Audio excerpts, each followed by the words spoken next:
Now we're going to append two data sets. And the way that you can think of this is that when you merge two data sets, you add on variables. Whereas if you append two data sets, you add on observations. So we are going to use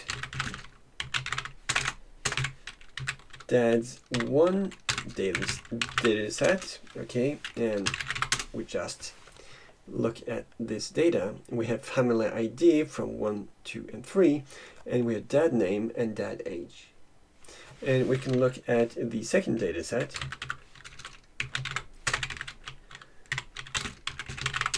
That's two clear and list.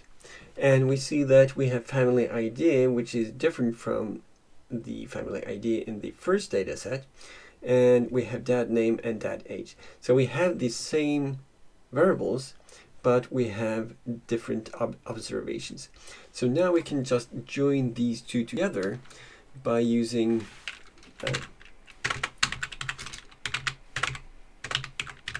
DADS1 clear, and now we have loaded the DADS1 file, and we can use the append using DADS2.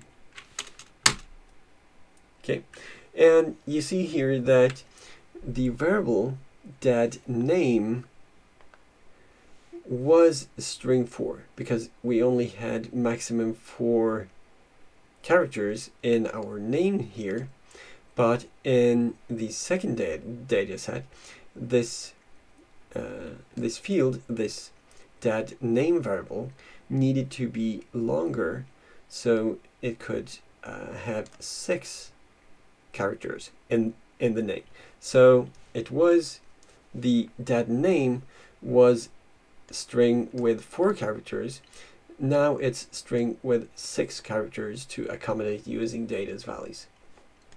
And we can now list our data frame, and we see here that we have now appended the data such that these two data sets are joined together.